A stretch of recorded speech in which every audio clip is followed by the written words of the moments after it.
what's up guys? My name is Zack and today I am driving a 2004 Ford Mustang SVT Cobra convertible. Up front is a 4.6 liter supercharged V8 and down below is a 6-speed manual transmission. Now I am super excited to be driving this Cobra for two reasons. First of all, anytime there's a supercharged V8 on my schedule, it's a good day. But the second reason is that I recently drove the 1994 SVT Cobra. And so we're going to be doing some really interesting comparing and contrasting between these two Mustangs. I think that there's a lot that changed and also quite a bit that didn't. So let's get into it today. But if you would like to submit your own vehicle, you can head on over to my website, zackpradel.com/submit. It's a quick and easy submission form. It takes under a minute to fill out and I come out to you.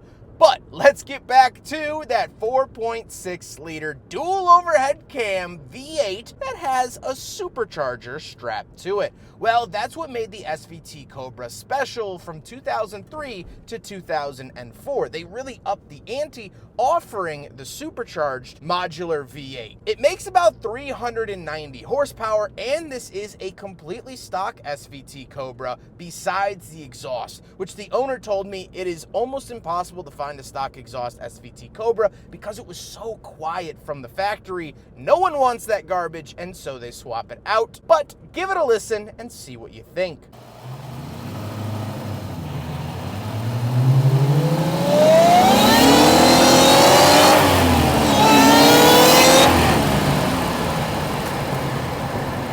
Like I said, paired to it is a 6-speed Tremec manual transmission, the T56, and although it's great, it shifts really well and it's a very strong transmission, which is why it is the transmission of choice for a lot of swaps, a lot of builds and things like that. It is very unforgiving. This thing is not happy with old Zacky boy today. The clutch is so stiff, so unfriendly, I almost feel a red dot on my chest every time I try to shift it. Similarly, my right arm is getting a workout with the shifter itself. It doesn't want to go into a gate. Now it goes in, and I'm sure there will be several comments calling me a weak soy boy because I don't like how this shifts. But in the grand scheme of all shifters and clutches I've ever driven, this is by far one of the heaviest and one of the least pleasurable. However, once you do get it into gear, you have a certain feel of satisfaction. Well, that's nice. Last but not least, it is rear wheel drive. How does it feel to drive the SVT Cobra? Well, it's good when it's good and bad when it's bad. What I mean by that is that it's fast.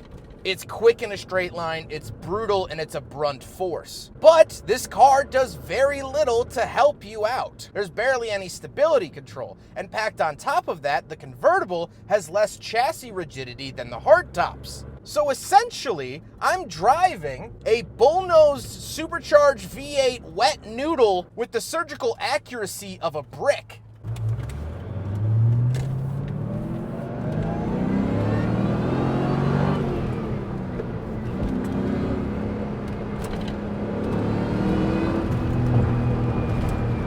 Oh God.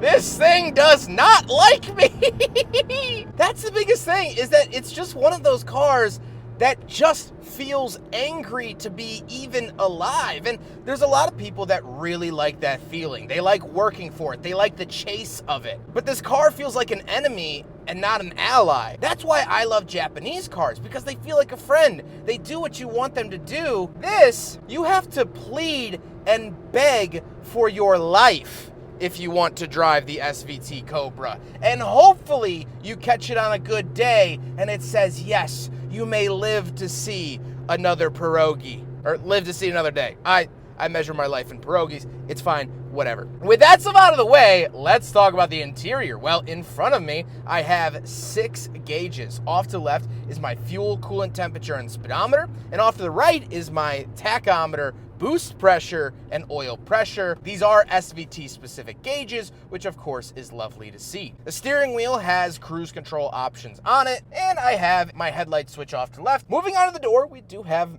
power mirrors and power windows, but that's it. This is where you'll really notice the downside in quality of the interior of the Mustang, and we'll talk about that in a second. But we have 2 climate vents in the center with the climate controls, fan speed off to the left, temperature in the center, where to send it off to the right, and our 6-disc CD changer from Ford. This was put into pretty much every vehicle they made of the era, so it's good to see. We also have our rear defrost, traction control off, which must be one of the most useless buttons in the car because I don't know what traction control is even doing for me, and our fog lights. We do have a 12-volt outlet and the shifter. The shifter has always been a very odd shape, but then we have the power top option. So this does have a power folding convertible top. You have to unlatch it yourself on the inside, but then it is powered down, which is very, very nice.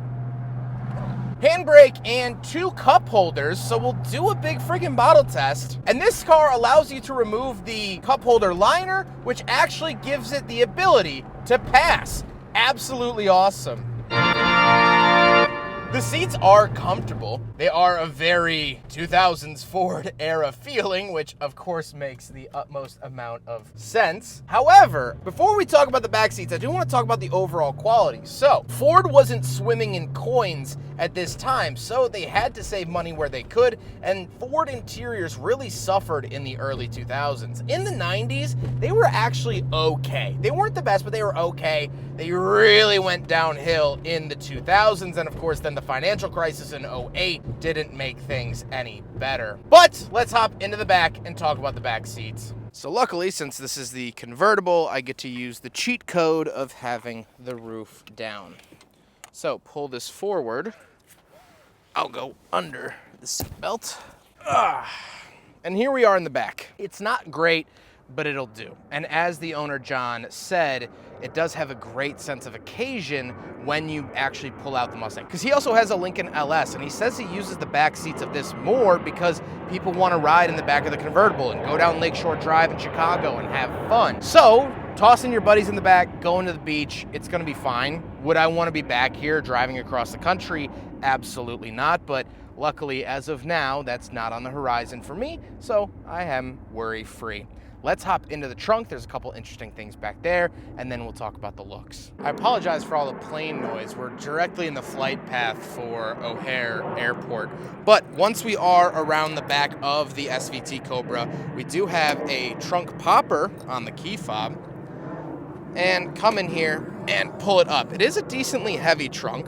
We do have some great CDs to look at as well, and we don't have a whole ton of space in the back. That's the trunk. You know, convertible trunks are never that great. However, something I did want to point out that the owner pointed out to me is that when you bring the trunk back down, do not, if you can help it, touch the rear wing, because this is made out of plastic and so is the rear brake light, and they break all the time. So we said lower it down and let it do its thing. Don't push down on this, much like the Ford Explorers at the same time. The panels crack, the wings crack, the rear lights crack, so don't push down like that. Let it down gently, or, you know, close it from a corner rather than the top. So, just something to note. Now we gotta talk about the looks, and I actually really like the look of this generation of Mustang. The new Edge, which is the first time I've reviewed a new Edge, is growing on me. I used to hate them, but every time I look at them, and now that I've spent time with them, it's actually not bad.